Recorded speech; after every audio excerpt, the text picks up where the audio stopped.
This is Allison Wilson with the West Plains Daily Quill. I'm here with the Old Time Music Ozark Heritage Festival Committee members. The festival is getting ready to start Friday and Saturday, 9 a.m. to, does it start, the last event starts at about 8 p.m., right, and just goes until the end of the music. And that the festival committee here, they're getting ready to tell us a little bit about what's going on. First of all, tell me your names and kind of what you, if you're in charge of one specific thing or just kind of in general. Okay, I'm Mark Basom, and I'm in charge of the logistics. I make sure everything gets put in place so the festival runs smoothly. Mm-hmm. I'm Jim McFarland. I'm a committee member and kind of a cleanup man. Kathleen Morrissey. I'm a committee member, and I make the messes. I'm Jim Duffin, and I'm a committee member and fundraiser. And Kathleen, you're still serving as the director of the festival?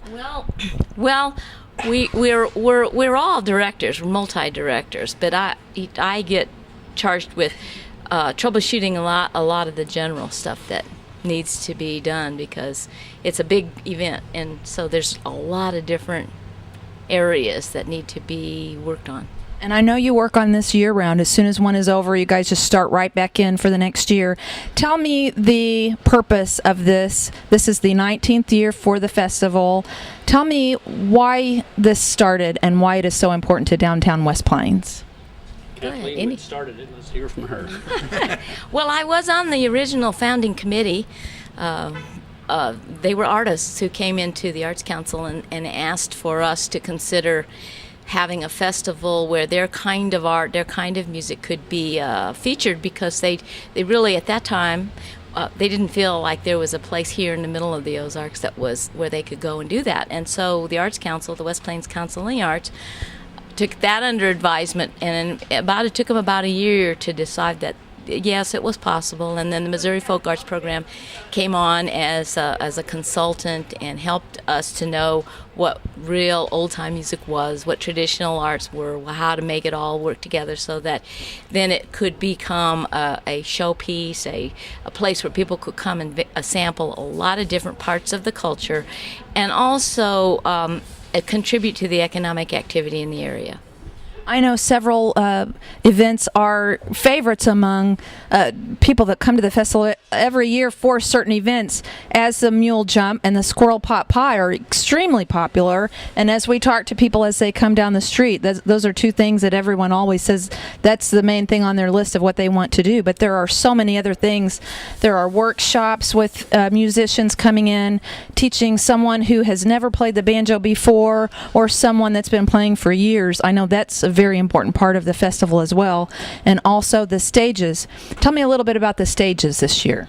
Well, this year the stages are going to be a wonderful group of folks that have been here before, and also some interesting headliners. The Flatlanders that's the big group from the from Odessa, from our big for our big draw.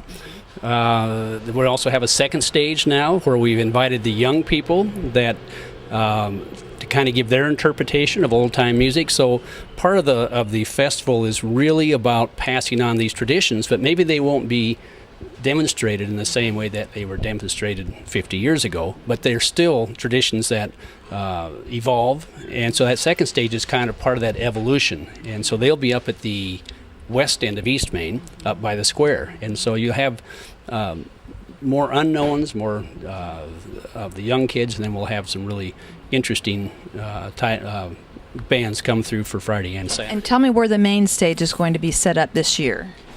It's just east of the Civic Center in the grassy area down there. And I mean, of course, lots of great music shows, Allison, but also some of the most exciting things, like you say, the mule jump. But this first year, the interpretive bike ride. Registration starts at 7 o'clock on Saturday morning inside the Civic Center lobby. And you'll be able to take this bike ride at your own pace, go find out a lot about the history of the Ozarks.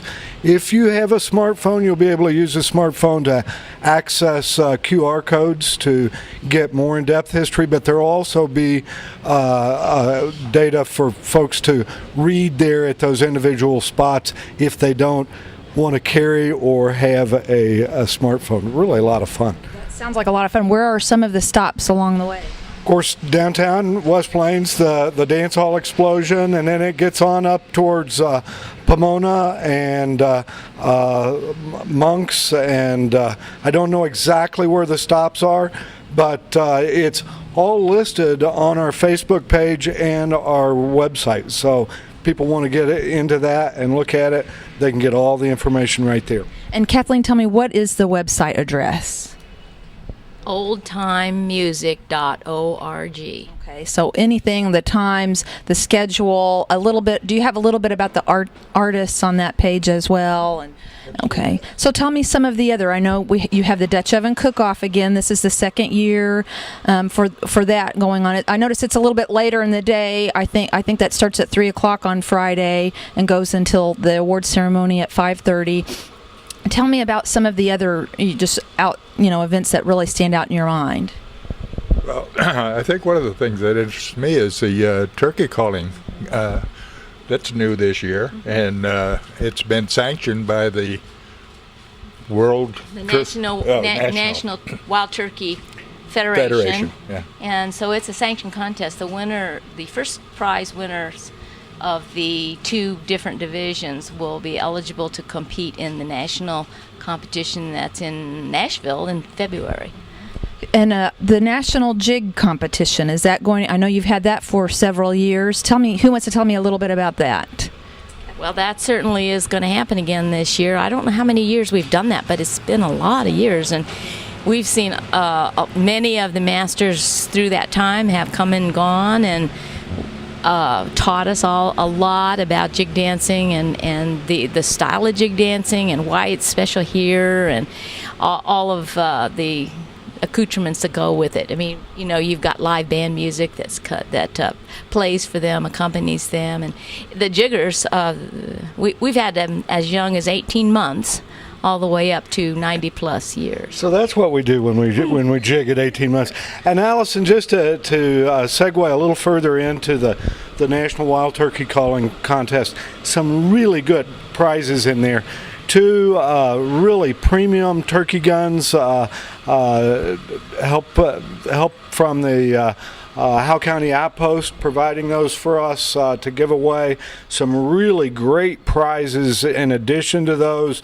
Each adult division, there'll be divisions in both the friction and open calls thing, and you get a first and a second place in those. And then there's also a youth division, which generally the youth division, you have to be a member of the Wild Turkey Federation to be in the youth division, but they're waiving the fees for that this year. So really, for the young folks to get in there and compete for those prizes, there's no cost to them whatsoever. And about everybody I know here in the Ozarks thinks that they can call up a turkey. And gosh, here's an opportunity to qualify for the National Wild Turkey Calling Contest early next year. And I think it'd just be super if somebody here in the Ozarks, where turkeys are really a part of our heritage again, because they were gone for quite a while. It'd be super to have somebody be in the national, as we have in the past. What's the guy's name? Larry Shockey. Do you know Larry from Willow Springs? And Larry is he's an 8-time national winner. Yeah. And so he's won doubles or what they call teams, and he's just won everything that there was out there to win practically. He's judged every contest, every major contest. He's amazing that we have that kind of talent right here amongst us. And so Larry is helping us to organize this and make sure that the judging is what it needs to be a top of the line contest. All the judges that he's put together are national winners themselves. So you can just be assured that the whole contest is going to run first class. And whether participating in the events, bring a musical instrument down, try to find someone else who knows how to play. There are a lot of people just on the street that will sit and have, jam sessions during the event. So be sure to come out. There's something for all ages. Starts at 9 a.m. Friday in downtown West Plains.